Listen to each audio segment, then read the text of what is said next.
Hello. जो हमारा chapter है वो है ग्रेविटेशन या गुरुत्वाकर्षण है। ग्रेविटेशन को ही गुरुत्वाकर्षण कहते हैं। गुरुत्वाकर्षण होता क्या है, ये किसने प्रतिपादित किया, क्या नियम है, उसके बारे में हम लोग यहाँ पे चर्चा करेंगे। आप में से किसी को अगर मालूम हो गुरुत्वाकर्षण क्या होता है, बता सकते हैं? ग्रेविटेशन है क्या चीज? सिद्धि एंड कमल, आप में से किसी को मालूम है?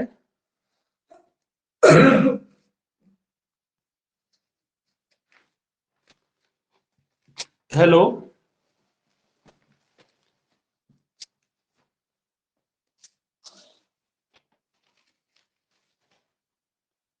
आप एक चीज देखिए, अगर रस्सी से बांधकर किसी चीज को हम घुमाएं, किसी पत्थर को हम घुमाते हैं चारों ओर रस्सी से बांधकर ऐसे ऐसे चारों ओर, तो क्या करता है, एक निश्चित पथ, गोलीय पथ पे, वृत्ताकार पथ पे, सर्कुलर मोशन में वो जाता है। वो लगातार क्या कहते हैं कि उसी पथ को बार बार वो डिस्टेंस पे कवर करता है। जितनी दूरी पे उसी पे क्या कर रहा है, बंधे होने के कारण लगातार घूमता रहता है। ये ग्रेविटेशन के कारण होता है। ठीक है। अगर किसी वृत्त के ऊपर, अगर सर्किल के ऊपर अगर हम क्या कहते हैं कि लाइन खींचे, लाइन खींच लें, ये नॉर्मल कहलाता है। ये सर्किल है, सर्कुलर पाथ है। ये क्या कहलाएगा?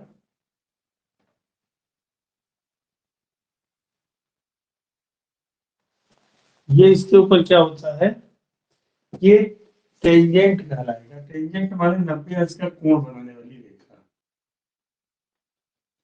इसको हम टेंजेंट कहेंगे, जो सर्किल को टच करके जाएगा। इसके सेंटर से क्या होगा, 90 अंश के कोण पर स्थित होगा, इसीलिए इसका नाम टेंजेंट रखा गया है। तो सर्किल के ऊपर एक पाथ जो बन रहा है वो 90 अंश के कोण पे ये बनता है।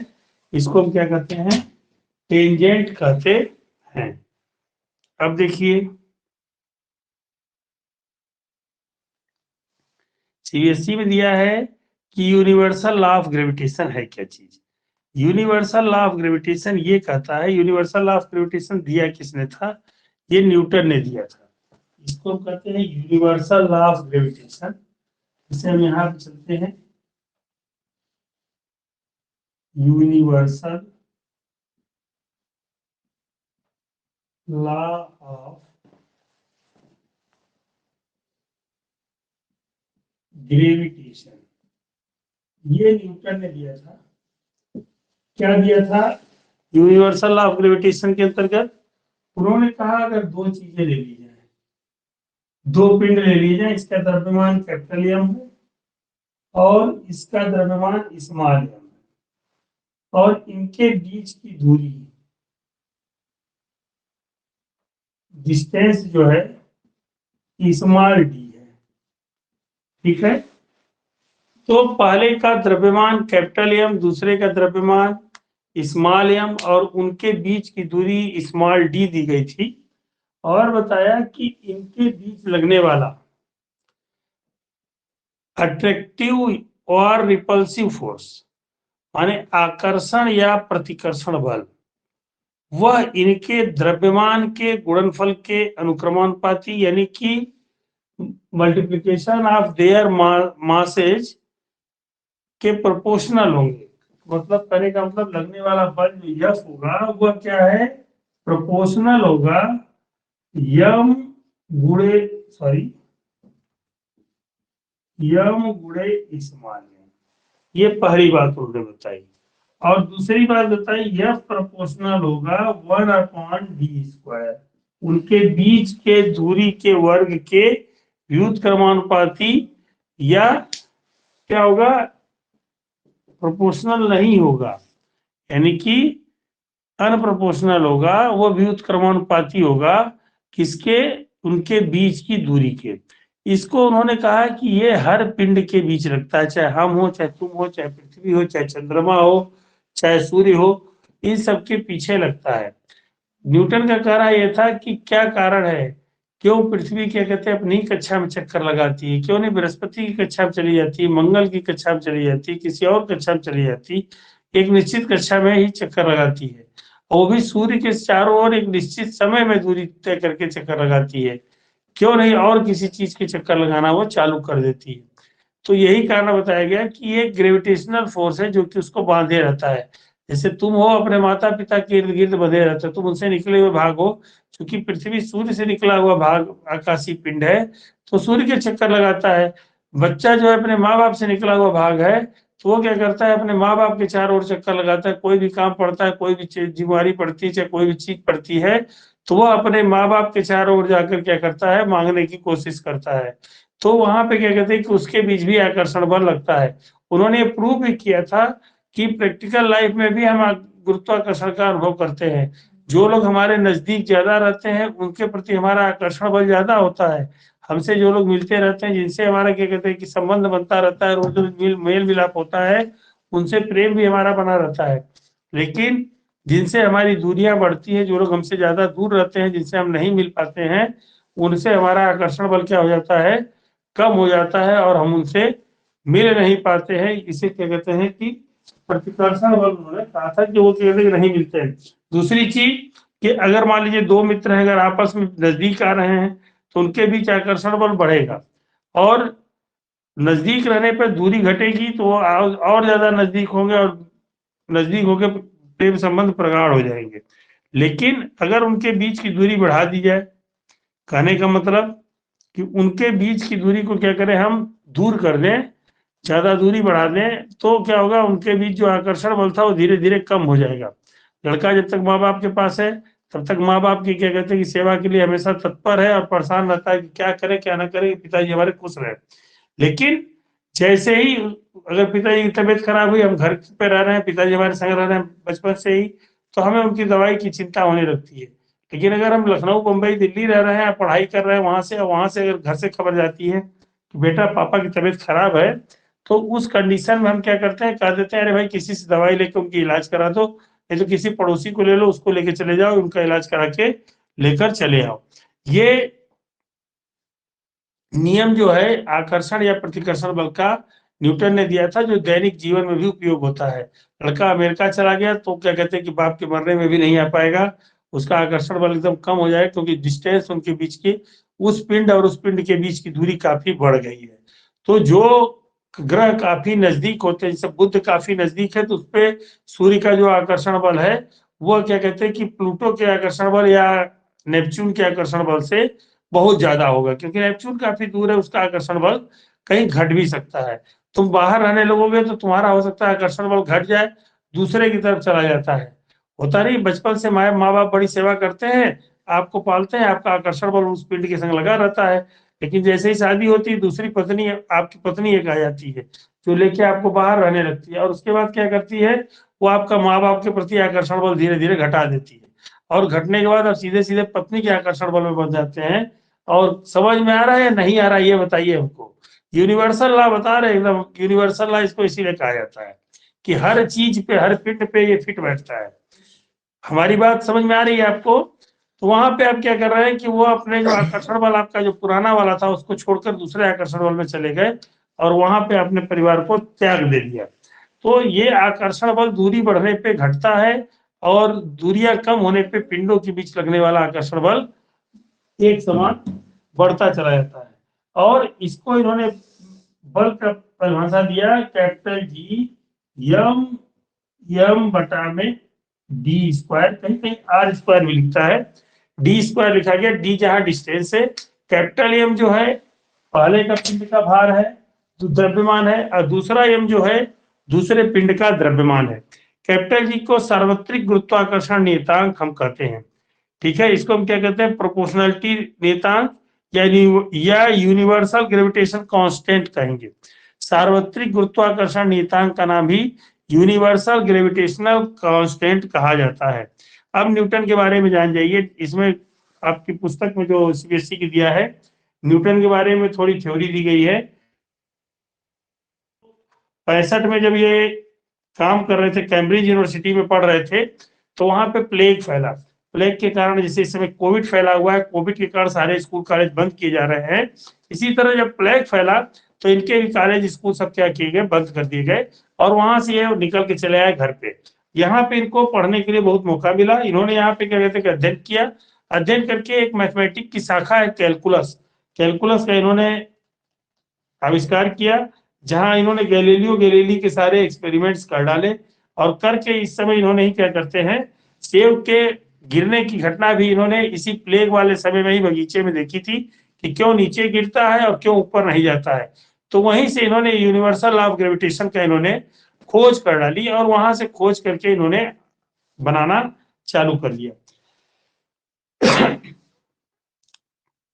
अब इन्होंने कैसे गेस किया यूनिवर्सल लॉ ऑफ कांस्टेंट, तो इन्होंने क्या कहते हैं कि केपलर के नियम को पढ़ा था। केपलर का नियम क्या था, ये हमको जानना जरूरी। न्यूटन ने केपलर के नियम को पहले फॉलो किया था। केपलर का नियम ये था, केपलर सलाह में क्या था हम आपको बता दें। केपलर ने कहा था, केपलर सलाह बता रहे हैं आपको, एक मिनट।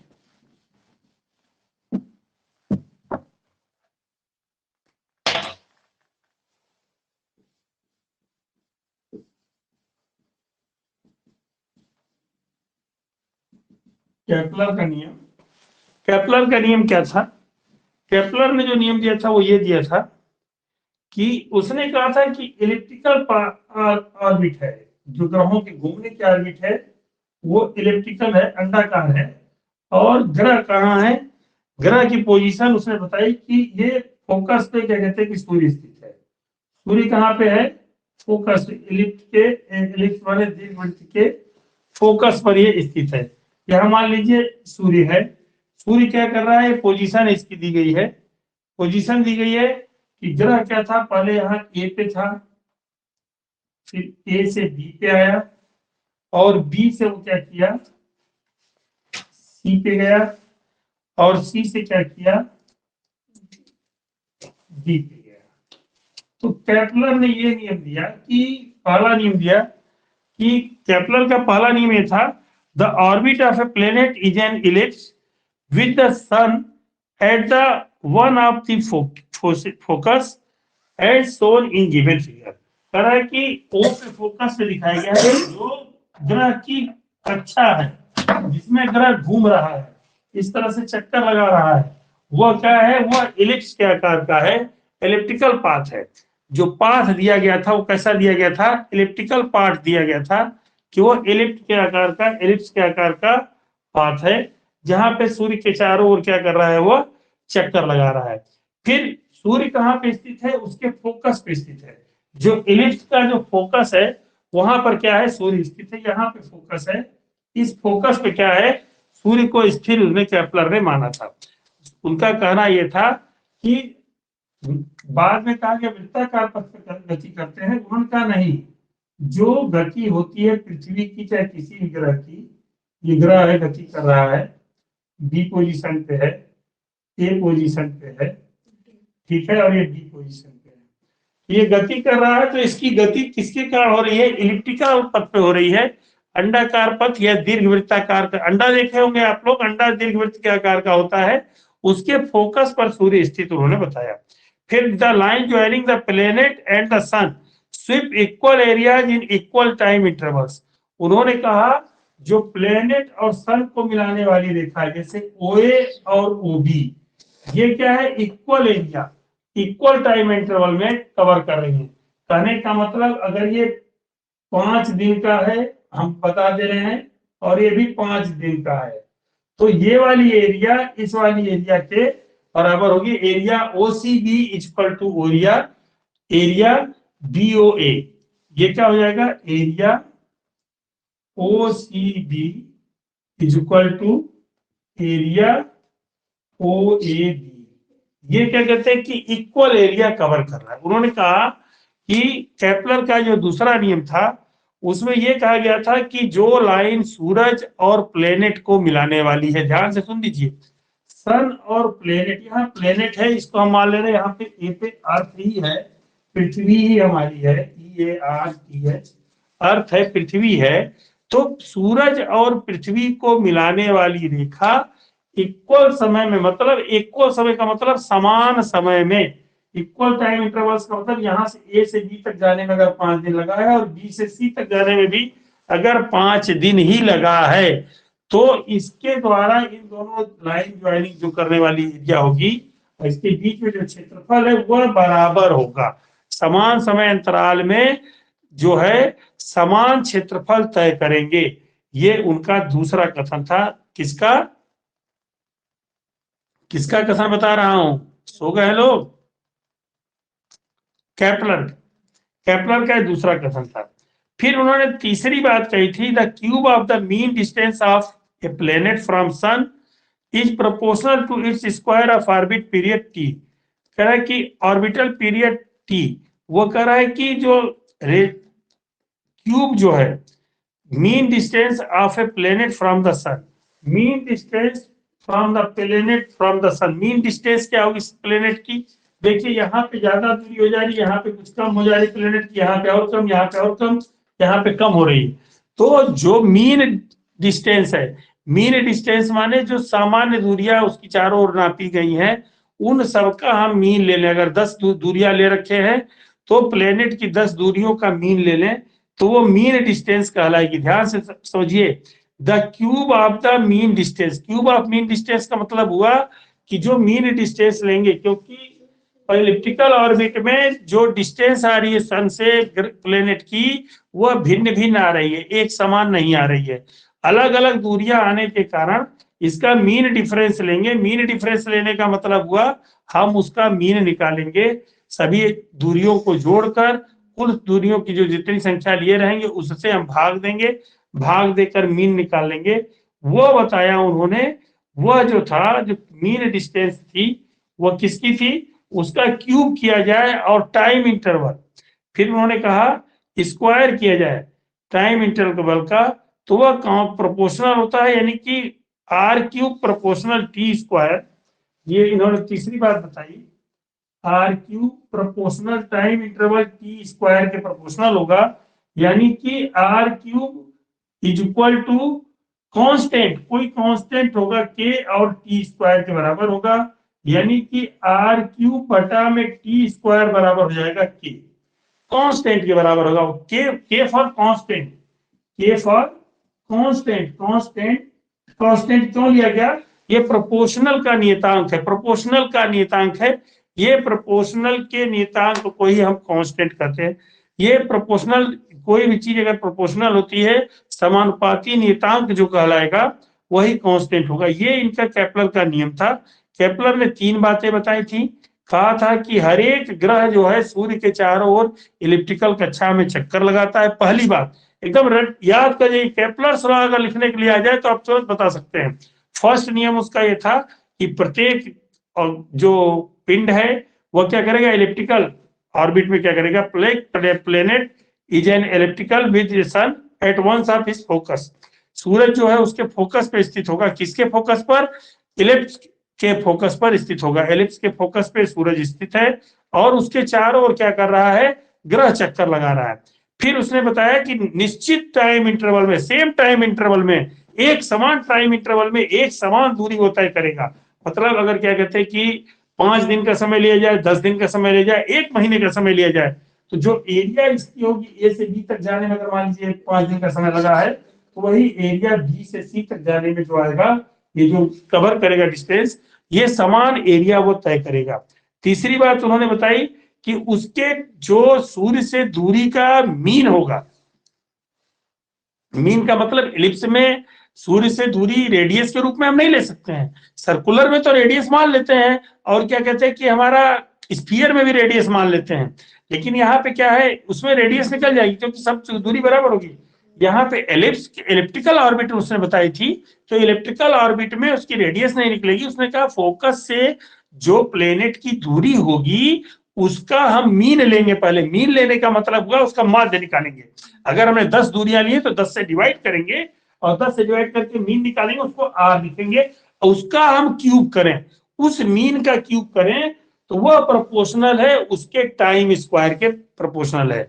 जो उसका जो टाइम आया था परिक्रमण करने का, उसका टाइम स्क्वायर के प्रोपोर्शनल है। इसको उन्होंने बताया कि आर क्यूब बटा में टी स्क्वायर बराबर कांस्टेंट। ये इन्होंने थर्ड लॉ इसका दे दिया था। It is important to note that Kepler could not give an theory of and explain the motion of planets.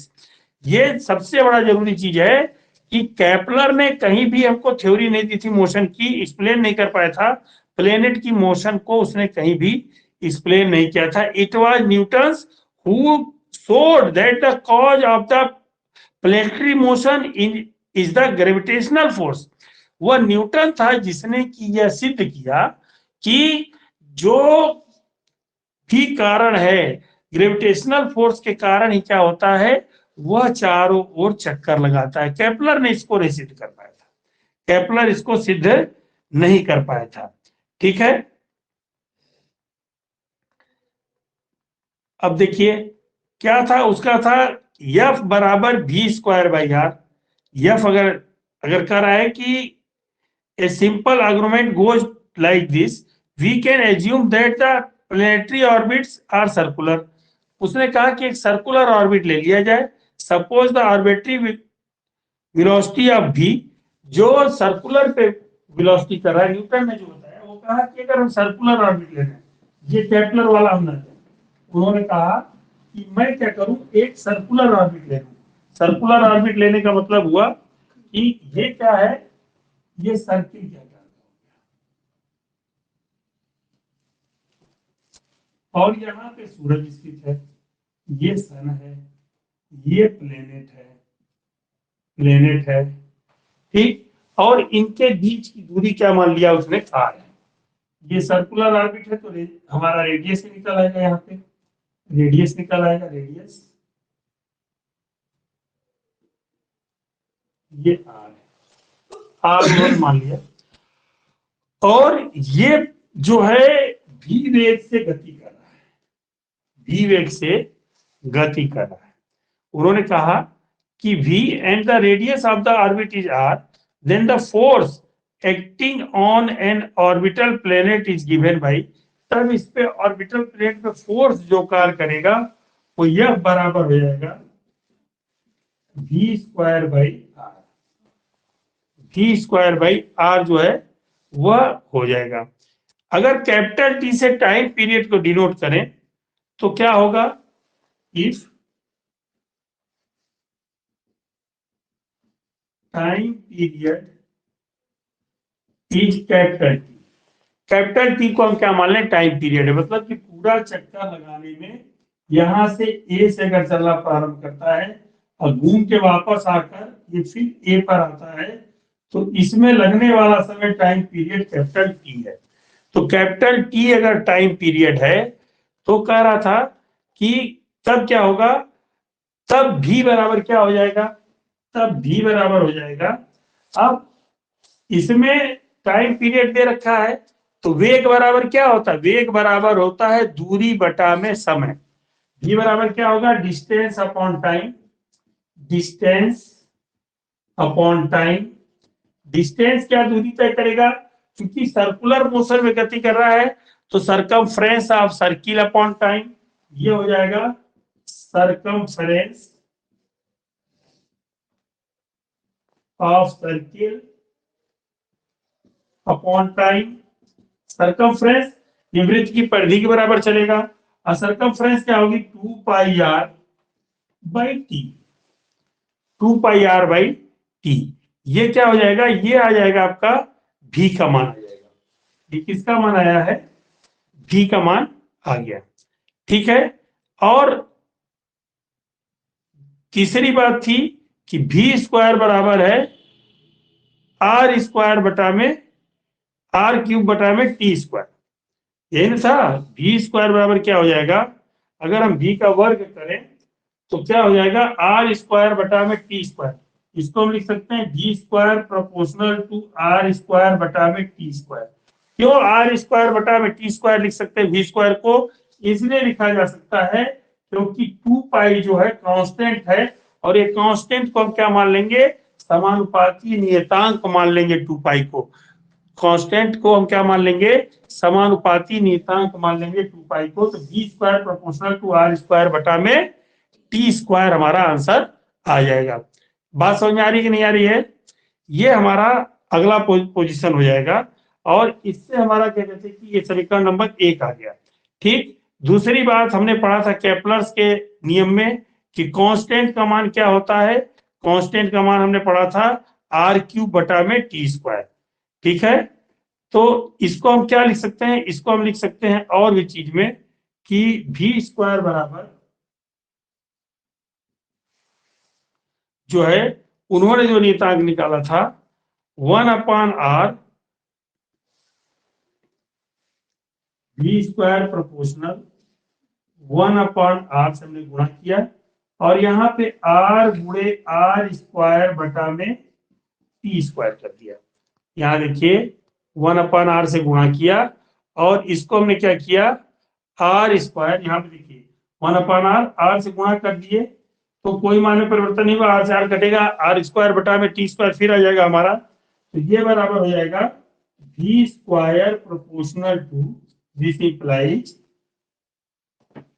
1/r r cube बटा में t स्क्वायर। और ये r क्यूब बटा में t स्क्वायर क्या है, ये आपका क्या कहते हैं कांस्टेंट है। ये क्या है कांस्टेंट है, क्योंकि हमने अभी निकाला था कि r क्यूब बटा में t स्क्वायर जो है वह कांस्टेंट है, तो r क्यूब बटा में t स्क्वायर जो है वह कांस्टेंट माना जाएगा, r क्यूब बटा में t स्क्वायर। तो इसको हम लिख सकते हैं v square proportional to 1/r। ठीक है, केपलर लॉ के साथ अगर हम जोड़ दें केपलर के तीसरे नियम से, तो v square proportional to 1/r। तो इसको combining with Kepler's third law,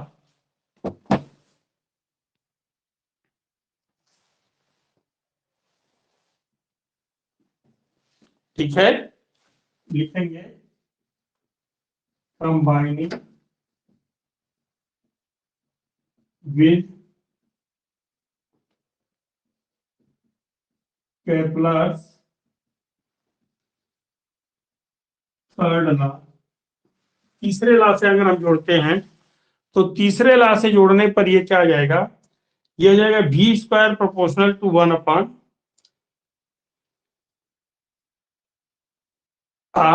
इसको लिख सकते हैं v स्क्वायर प्रोपोर्शनल 1/r, या हम यहाँ पे जो लिख रहे थे यह बराबर हो जाएगा क्या चीज v स्क्वायर बाई r, यह बराबर v स्क्वायर बाई r, यह proportional to v square by r, यहाँ पे था हमारा पहले यह proportional to v square by r, तो ये हो जाएगा f proportional to v square देगा 1/r, 1/r गुणे 1/r, दिस इक्वल टू क्या हो जाएगा f proportional 1/r square. f का मान जो है 1/r स्क्वायर के मान के बराबर हो जाएगा। ये केपलर के नियम से हमने इसको जोड़ दिया। ठीक, अब जोड़ने के बाद जब हम आगे चलते हैं तो हमको क्या मिलता है, कैपिटल जी का मान मिल जाएगा।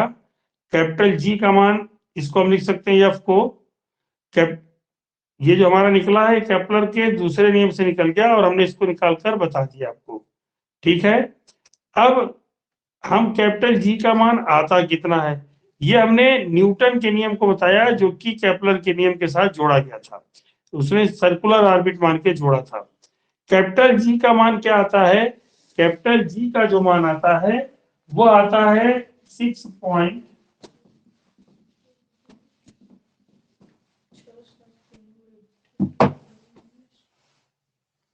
ये आता है कैपिटल जी बराबर 6.673 गुणे 10 to the power -11 newton metre square, -11 newton metre square प्रति किलोग्राम स्क्वायर, ये इसका मात्रक है। कैपिटल जी का मात्रक होता है न्यूटन मीटर स्क्वायर प्रति किलोग्राम स्क्वायर, ये उसका मात्रक है, और ये जो है उसका मान है 6.673 गुणे 10 टू द पावर -11, ये उसकी वैल्यू आती है। ठीक है, हम इससे क्या कर सकते हैं, कैपिटल जी के मान को सवालों में प्रयोग कर सकते हैं। ठीक है, अब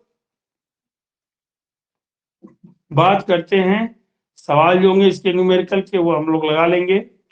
फिर कह रहा है कि importance of the universal law of gravitation. Universal law of gravitation के इंपॉर्टेंस क्या क्या है। पहली चीज की यूनिवर्सल लॉ ऑफ ग्रेविटेशन हमने बताया। अब यूनिवर्सल लॉ ऑफ ग्रेविटेशन के इंपॉर्टेंस क्या क्या है। तो पहला इंपॉर्टेंस है the force that binds us to the earth. कह रहा है कि which were believed to be unconnected. जो क्या इंपॉर्टेंस थे, जो फोर्स जो कि हमको पृथ्वी से बांधे रखता है, यह हमारे को मालूम नहीं था। जब हम इन्हें universal of gravitation successfully explain कर दिया, यूनिवर्सल लॉ ऑफ ग्रेविटेशन ने क्या किया, ये पूर्णतया स्पष्ट कर दिया कि वह फोर्स कौन सा है जो कि हमको पृथ्वी से बांधकर रखे हुए है। फिर दूसरा है the motion of the moon around the earth. पृथ्वी के चारों ओर चंद्रमा की गति क्यों होती है, चंद्रमा पृथ्वी के ही चारों ओर क्यों घूमता है, वह सूर्य शनिचर और अन्य ग्रहों के पीछे क्यों नहीं घूमता, यह भी बात इसने दूसरा इंपॉर्टेंस दिया। जो यूनिवर्सल लॉ ऑफ मोशन के इंपॉर्टेंस पूछे जाए कि इसका इंपॉर्टेंस क्या रहा, तो हमने ये प्रूव कर लिया, एक्सप्लेन कर लिया कि कौन सा फोर्स है जिसने की क्या कहते हैं कि पृथ्वी को बांध के रखा है, वो यूनिवर्सल लॉ ऑफ ग्रेविटेशन है। ग्रेविटेशनल है, ग्रेविटेशन जो है वही हमको क्या किया है, बांध के रखा है। चंद्रमा पृथ्वी से क्यों बंधा हुआ है, वो भी क्या है, ग्रेविटेशनल फोर्स है जिसके कारण बंधा हुआ है। The motion of planets around the sun क्यों होता है, वो भी ग्रेविटेशन है, ग्रेविटेशन के कारण ही होता है। और फिर अगली चीज the tides due to moon and the sun. जो मून और सन के कारण जो टाइड्स आते हैं वो किस कारण आते हैं, टाइड्स का मतलब तो ज्वार भाटा, ज्वार भाटा जो आते हैं वो किस कारण आते हैं, वो भी यूनिवर्सल लॉ ऑफ ग्रेविटेशन के कारण ही आते हैं। अब अगली बात करते हैं फ्री फॉल की।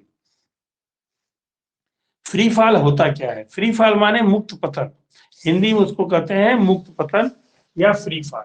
फ्री फॉल होता क्या, किसी चीज को हम ऊपर से नीचे की तरफ गिराएं तो वह फ्री फॉल की अवस्था कहलाएगी। फ्री फॉल अगर मान लो नीचे से गेंद को ऊपर फेंकते हैं, अगर हमने पेन है इसको ऊपर उछाला तो ऊपर से आने के बाद फिर थोड़ी देर बाद थोड़ी ऊंचाई तय करके नीचे आ जा रहा है, तो ये क्या है, फ्री फॉल है। यहां से छोड़ा गया और ये तुरंत नीचे चला आया, तो ये क्या है, फ्री फॉल कहलाएगा। फ्री फॉल में इनिशियल वेलोसिटी क्या होती है, उसकी 0 होती है। ये ध्यान रखना है, इनिशियल वेलोसिटी u बराबर 0 होगा। कोई भी पत्थर चाहे कोई भी चीज अगर फ्री फॉल की कंडीशन में जा रही है तो उसकी इनिशियल वेलोसिटी u का मान क्या होगा, 0 होगा। ठीक है, u का मान हम क्या करेंगे, 0 कर देंगे और वहां से हम फ्री फॉल निकाल लेंगे। अगर ये चीज हाइट पे डिपेंड करती है, हाइट बढ़ेगी तो फ्री फॉल में क्या कहते हैं कि हमारी लास्ट वेलोसिटी v का मान बढ़ता जाएगा। देखिए न्यूटन ने जो 3 नियम दिए थे गति के 3 नियम दिए थे न्यूटन ने, वो कौन कौन से थे, तीनों नियम के फार्मूले आप जान जाइए। न्यूटन के गति विषयक नियम को जब ग्रेविटेशन में हम चेंज करते हैं तो कैसे चेंज करते हैं। पहला फार्मूला था v बराबर u प्लस एटी, दूसरा था s बराबर ut plus half gt square, और तीसरा था v square minus u square बराबर 2as। इन तीनों फार्मूले को उन्होंने कन्वर्ट किया।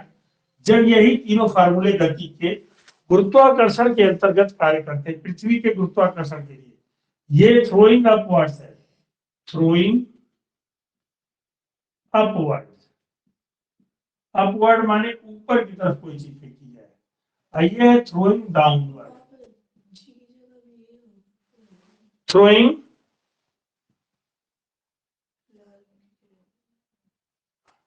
एटी होगा, थ्रोइंग डाउनवर्ड, डाउनवर्ड। तो अपवर्ड में मतलब कि हम ऊपर की तरफ फेंक रहे हैं, इस तरह से यहाँ पत्थर था इसको फेंक दिए यहाँ पे आ गया। और डाउनवर्ड में क्या है, हम नीचे की तरफ फेंक रहे हैं, यहाँ पे था और इसको नीचे ले आया, यहाँ पे आ गया, तो ये डाउनवर्ड फेंकना हुआ। तो थ्रोइंग अपवर्ड और डाउनवर्ड में क्या होगा, इस फार्मूले में कोई चेंजिंग नहीं होगी, सिर्फ क्या होगा, यस को हम कन्वर्ट कर देंगे। यस जो है हमारा जो दूरी यस है, यस को क्या करेंगे, यस कन्वर्ट कर देंगे हमारा एच में, और ए को कन्वर्ट कर देंगे जी में। दूसरी चीज, जब पृथ्वी से ऊपर की ओर कोई वस्तु ऐसे फेंकी जाएगी, उछाली जाएगी, तो क्या होगा, ये ऊपर जाते समय क्या करेगी, एक निश्चित ऊंचाई पहुंचने के पहले इसको पृथ्वी का गुरुत्वाकर्षण नीचे की ओर खींचेगा। तो स्मॉल जी का मान नीचे की तरफ जाएगा, और नीचे की तरफ जाने के कारण क्या हो जाएगा, हम जी का मान निगेटिव लेंगे। जब ये ऊपर की अपवर्ड की तरफ जाएगा तो यहाँ जी इक्वल टू क्या हो जाएगा, माइनस जी। ठीक, और जब नीचे की तरफ आएगा तो जी का मान पॉजिटिव लेंगे, जी बराबर प्लस जी में लिया जाएगा। ये डाउनवर्ड की कंडीशन में लिया जाएगा। फार्मूला यही रहेगा, v जो है लास्ट वेलोसिटी है बराबर u इनिशियल वेलोसिटी है प्लस a की जगह क्या हो जाएगा, gt। g का मान माइनस है तो यहां लिख देंगे u माइनस gt। यहां पे क्या हो जाएगा, दूसरा फार्मूला यस की जगह एच लिखा जाएगा, यूटी जो का क्यों रहेगा, प्रारंभिक वेग और time, plus half, half plus का था तो ये क्या हो गया, माइनस का हो गया क्योंकि नीचे की तरफ आ रहा है, तो minus half G T square. ठीक, तीसरा फार्मूला हमारा हो जाएगा v square minus U square, A का मान माइनस है तो ये बराबर हो जाएगा माइनस 2gh की जगह h, माइनस 2gh। ये हमारा क्या होगा, अपवर्ड फेंकते समय फार्मूले हमारे गुरुत्वाकर्षण के अंतर्गत प्राप्त हो जाएंगे। दूसरा हमारा जो है, जब डाउनवर्ड में आएगा तो v बराबर पॉजिटिव रहेगा, v बराबर u प्लस जी टी। दूसरा आएगा h बराबर U T plus half G T square, और v square minus U square बराबर हो जाएगा 2gh। अब यहाँ पे आपको बता दें, यहाँ h क्या है, हाइट है, ठीक है, g क्या है, ग्रेविटी है, ग्रेविटी है पृथ्वी की, स्मॉल जी। t क्या है, टाइम है, टाइम है इन सेकेंड, ठीक है। u क्या है, इनिशियल वेलोसिटी है, इनिशियल वेलोसिटी, और v क्या है, लास्ट वेलोसिटी है। v जो है लास्ट वेलोसिटी है, ठीक है। और ये ग्रेविटी ही क्या है, एक्सीलरेशन का काम यहाँ पे करती है। कोई भी पत्थर ऊपर या नीचे फेंका जाता है तो उसका गुरुत्वाकर्षण होता है, उसी से वो क्या करता है, काम करता है।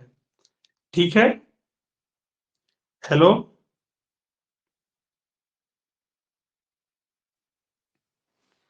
अब बात करते हैं स्मॉल जी का मान, calculation of value of small G. Small G की वैल्यू हम कैसे निकालेंगे, और स्मॉल जी और कैपिटल जी में क्या संबंध है। हमें स्मॉल जी और कैपिटल जी में संबंध निकाल, relationship between small G and capital G. पहली चीज हम लोग करते हैं, relation between small G and capital जी।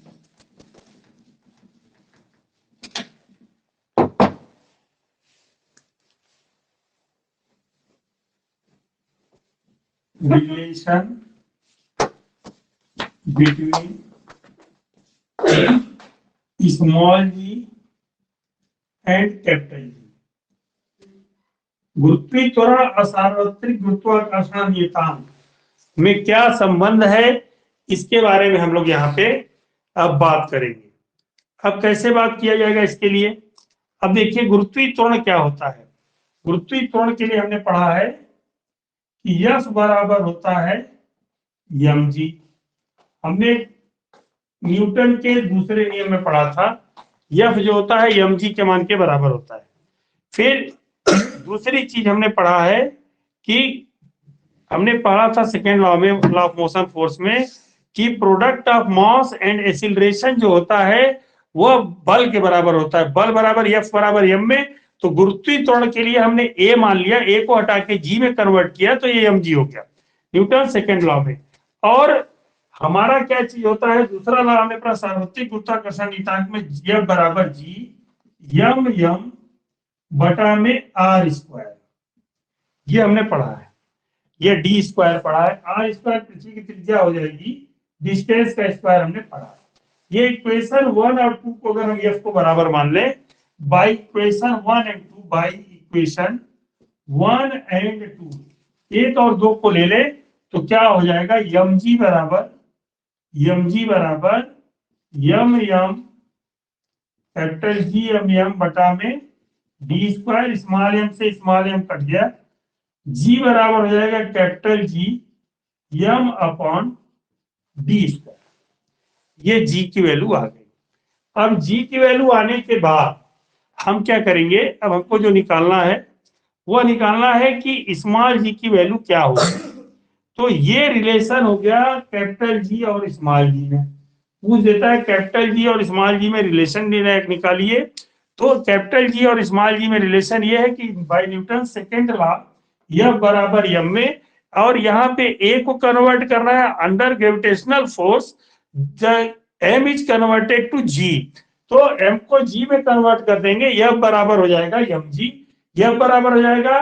दूसरा हमने पढ़ा है Newton universal law of gravitation में क्या पढ़ा है, यह बराबर जी एम एम बटा में डी स्क्वायर, और हमने दोनों को इक्वल दिखा दिया, उससे हमारा एम से एम कट गया, स्मॉल जी बराबर कैपिटल एम बटा में D square, where capital M is the mass of earth and D is the radius of earth. अगर पृथ्वी पे स्थित किसी वस्तु की दूरी, अगर मान लिया जाए ठीक पृथ्वी पे स्थित है, तो उसकी दूरी पृथ्वी के रेडियस के बराबर होगी। अगर मान लीजिए ये कोई वस्तु है और वह पृथ्वी पर ही स्थित है, यहाँ पे स्थित है, तो ये अर्थ के रेडियस पे ही होगी, ये कैपिटल आर पे ही होगी, यही डिस्टेंस होगी जो रेडियस की। अगर हम मान लें पृथ्वी का गुरुत्वाकर्षण केंद्र ठीक सेंटर में है, ये ओ पर है, तो क्या करेगा, वह रेडियस के बराबर ही दूरी पर क्या करेगा, उसको कवर करेगा। तो कैलकुलेशन करेंगे वैल्यू ऑफ जी की, तो इसी फार्मूले का उपयोग कर लेंगे हम। क्या करेंगे, मान रख देंगे सबके, कैलकुलेशन करने के समय मान रखे जाएंगे। हम लिख देंगे स्मॉल जी बराबर कैपिटल जी यम बटा में आर स्क्वायर लिख देंगे। डी की जगह आर स्क्वायर इसलिए रखा क्योंकि हमने मान लिया कि जो वस्तु की जो दूरी है पृथ्वी पर स्थित, वह नगण्य है, बहुत ज्यादा दूरी ऊंचाई पर नहीं है, तो वहां से हमने आर स्क्वायर कर लिया इसको।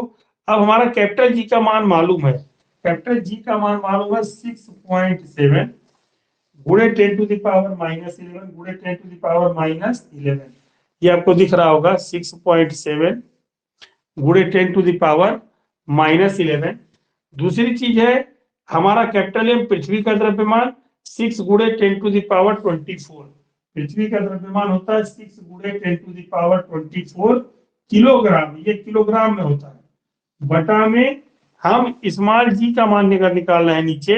ये जो आर रेडियस जो होती है 6.4 गुणे 10 की घात 6 मीटर, इसकी जो रेडियस होती है पृथ्वी की 6.4 गुणे 10 की घात 6 मीटर।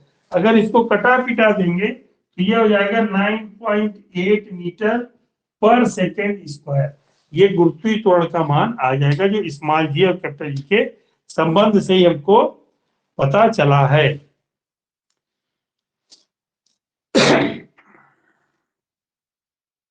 बात क्लियर हो गई कि नहीं हो गई? हेलो, इतनी बात क्लियर हुई? हाँ, तो यहीं तक क्या कहते हैं कि हमने अभी सीखा। इसके बाद इस पे आधारित कुछ सवाल हैं, जैसे कह रहा है पहला सवाल हम बता रहे हैं आपको,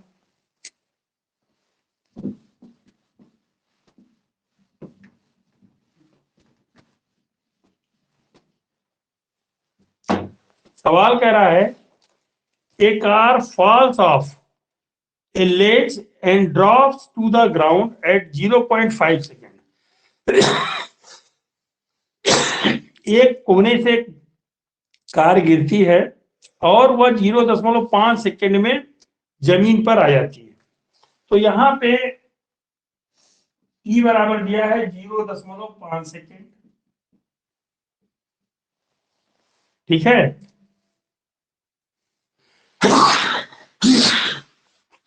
ग्रेविटेशनल फोर्स दिया है जी बराबर 10 मीटर पर सेकेंड स्क्वायर,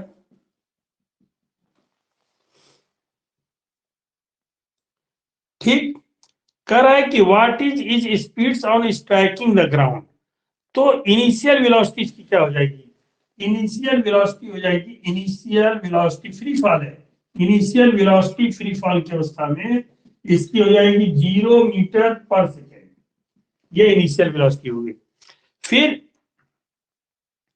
इसका क्या कहते हैं, दूसरी चीज है ग्रेविटेशनल दे ही रखा है, तो हमारी फाइनल वेलोसिटी पूछ रहा है। Let speed, let first part में पूछ रहा है कि what is the speed of striking the ground, let speed of striking the ground is equal to, strike करते समय ग्राउंड की स्पीड जो है वह कितनी है, वह v है। तो हम इसमें क्या मालूम है, g मालूम है, t मालूम है, v मालूम है, और पृथ्वी पे नीचे की तरफ यहां से यहां पे थी कार, और यहां से नीचे की ओर ऐसे सड़क के आ गई, ये ग्राउंड पे आ गई। तो कार जब नीचे की ओर आई है तो g का मान पॉजिटिव लिया जाएगा, तो ये हम क्या करेंगे प्लस 10 मीटर ले लेंगे। तो हमको मालूम है v बराबर होता है u प्लस gt होता है। हम यहाँ पे क्या करेंगे, v की वैल्यू निकालना है, u का मान 0 है, g का मान 10 है, समय क्या है 1/2 है, तो 2 से हम भाग दे देंगे, 2 एकम 2 पंजे 10 बराबर 5 मीटर पर सेकेंड के वेग से कार स्ट्राइक करेगी जमीन पर। 5 मीटर पर सेकेंड के वेग से क्या करेगी, कार जमीन पर स्ट्राइक करेगी।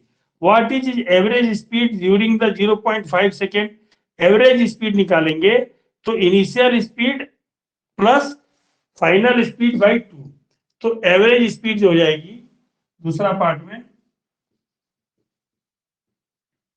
एवरेज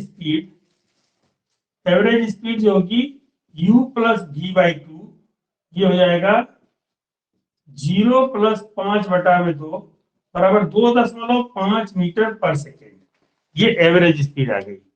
ठीक है, अब जो है डिस्टेंस ट्रेवल्ड, कितनी दूरी वो तय करेगी, डिस्टेंस क्या करेगी, h दूरी तय करेगी।